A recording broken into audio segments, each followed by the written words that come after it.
Lorian Hale had spent his entire life staring into the warp, but he had never felt fear like the fear that struck him on the day the Emperor blinked. It happened in a single heartbeat, a tiny flicker inside the golden throne that no mortal eyes should ever be able to see. Yet Hale saw it with perfect clarity. One moment, the Emperor was the silent, unmoving master of mankind, a god held together by machines older than most empires. The next, Hale felt a ripple pass through reality itself, as if time shivered around the skeletal figure. He fell to the marble floor with a cry that echoed through the silent throne room, and custodians rushed forward, unsure if he had gone mad or touched something forbidden. Hale tried to speak, but his voice broke under the weight of the vision still burning in his mind. Behind the Emperor's hollow face, behind the golden mask of death and glory, a living eye had opened. It was not the eye of a man, nor the eye of a corpse, but something vast and intelligent, something that saw him the way a mountain sees an ant.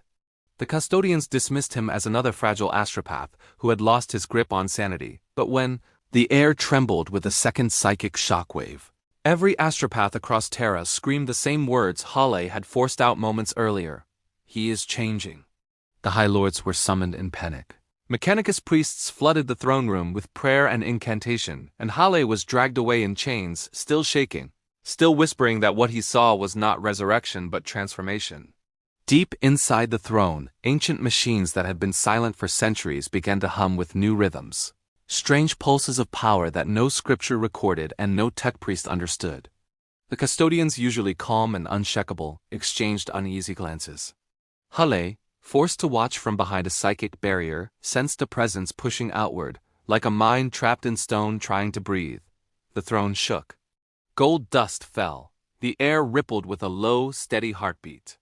Then, as if guided by an unseen command, a massive circular seal beneath the throne cracked open. The sound echoed like thunder through the chamber, and even the most hardened warriors stepped back. No one knew it existed. Not even the High Lords. The custodians descended first, blades glowing, their eyes sharp and alert. Hale felt a pull, a whisper inviting him downward, and the guards, sensing his strange connection to the disturbance, dragged him with them. The hidden chamber was enormous, carved with symbols older than the Imperium itself. In the center stood a tall crystalline device that still hummed with faint psychic energy. A Mechanicus Magos recognized it with trembling awe. A psychic projector built during the Great Crusade to record the Emperor's emotional state and transmit it to his armies, a device lost to history.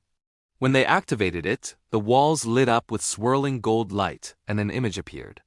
It was a blurred silhouette at first, shifting and flickering, but slowly it grew clearer until every person in the chamber gasped. It was the Emperor as he once was, radiant, powerful, and impossibly alive, yet the image was not a single figure. It was 1,000 human souls intertwined, all moving, breathing, and shining as one. Hale understood instantly. The Emperor was not a man in the way humans thought.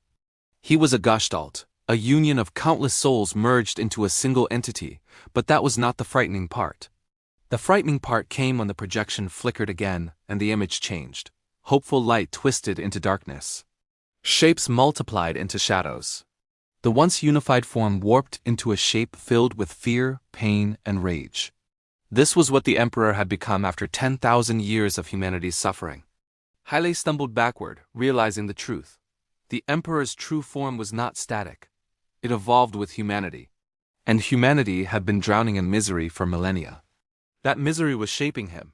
Suddenly, the projection released a sound, a second echo, a warning. The Emperor was on the brink of becoming something new, something driven not by unity but by humanity's collective fear.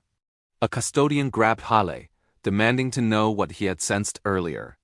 Hale's voice trembled as he explained that when the Emperor blinked, he had been trying to communicate.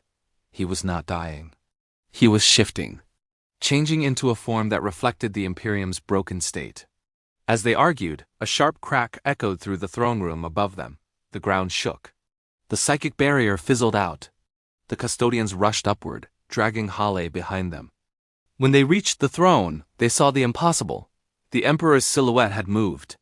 Not the slow, mechanical twitch of failing machinery, but a deliberate motion, a shift between two shapes. For a moment, he appeared radiant, glowing like a sun rising through fog. Then he shifted again, turning into a towering shadow made of countless faces twisted by fear, loss, and hatred. Hale gasped as he recognized them. The faces of every human who had died believing the Emperor had abandoned them. The light flickered. The faces screamed. The throne shook harder. Hale felt a pressure in his skull and heard a voice not in words, but in pure emotion calling to him. It was the Emperor. Not as a god, not as a corpse, but as a mind reaching out in desperation. Hale fell to his knees, overwhelmed. The voice showed him visions, humanity divided, afraid, filled with despair. It showed him how the Emperor's form was twisting into something monstrous because that was what humanity now believed itself to be. And then the voice showed him something worse. If this transformation completed, the Imperium would become a reflection of its new god. A realm built on fear instead of hope. A place ruled not by unity but by desperation. Hale realized the Emperor was giving him a choice. Not an order, not a command, something far more dangerous. A choice that could reshape the Imperium. The Emperor could not speak to the galaxy directly, but Hale could. If Hale spread hope, unity, and courage through the warp, the Emperor's form might stabilize. But if Hale told the truth, the terrible truth, then fear would spread faster than fire, and the Emperor would complete his dark evolution. Hale's heart pounded. Custodians watched him with suspicion, unsure of what was happening inside his mind. Mechanicus priests begged for answers.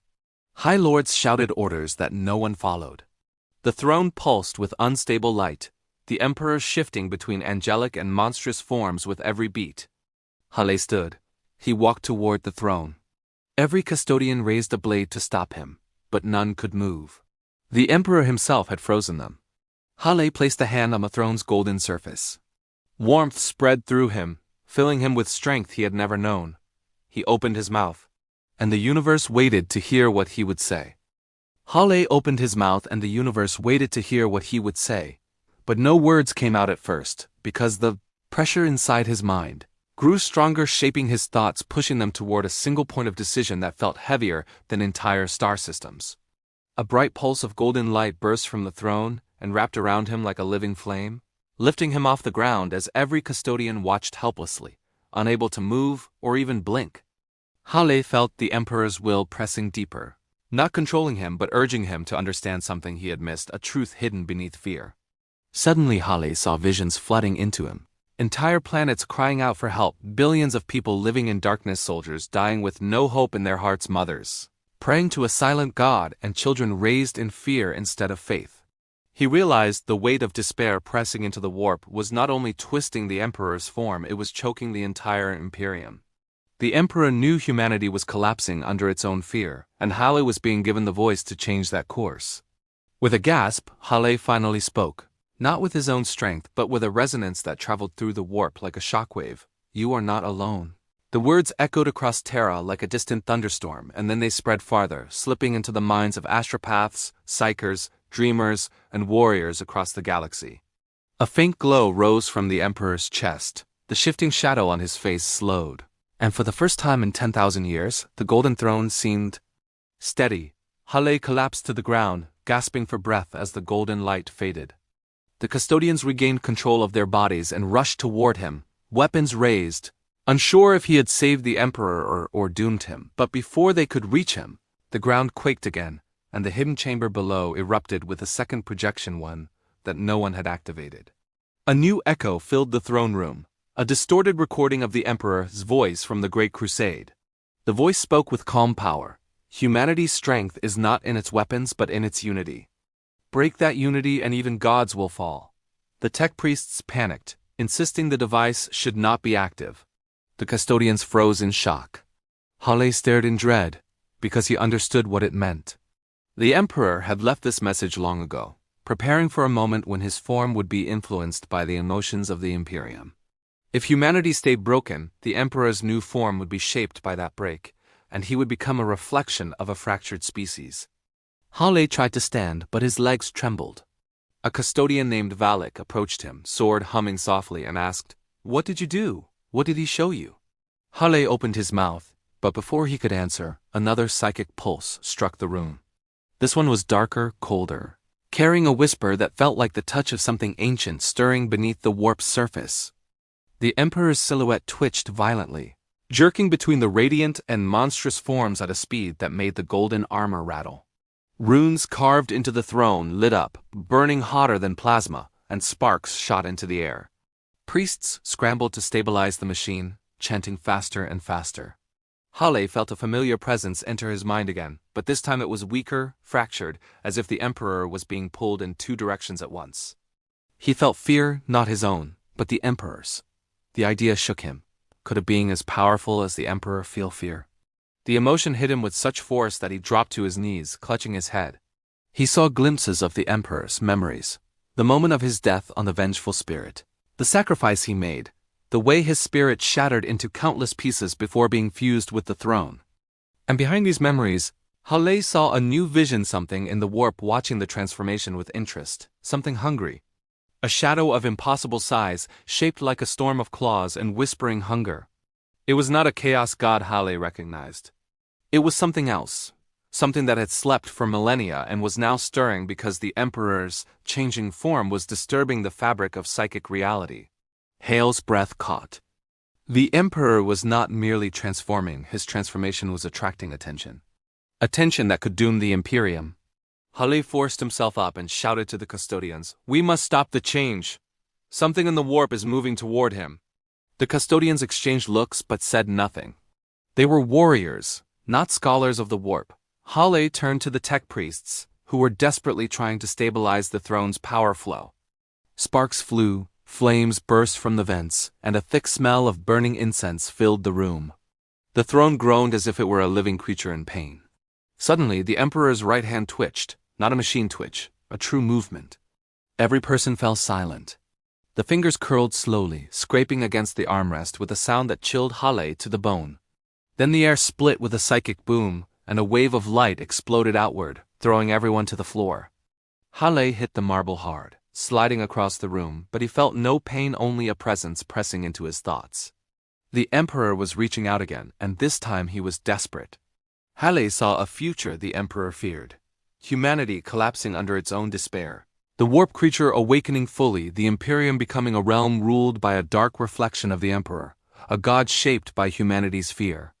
The Emperor pushed two images into Hale's mind. The first was a galaxy filled with hope, where humanity united behind a message of courage, shaping the Emperor into a beacon of strength.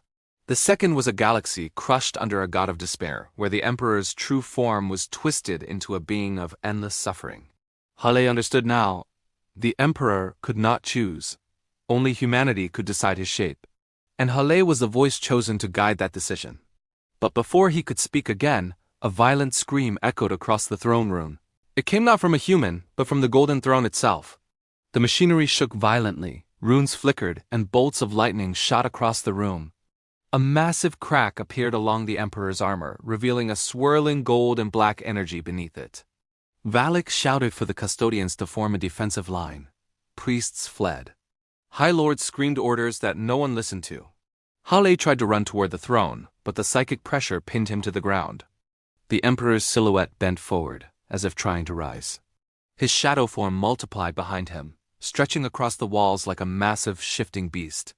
Hale heard voices inside the roar whispers of billions of lost souls calling out for help, and behind those voices, the deep, rumbling hunger of the warp creature approaching closer. Hale realized the Emperor was not just changing, he was fighting to hold his form together. Fighting to keep something from breaking into reality.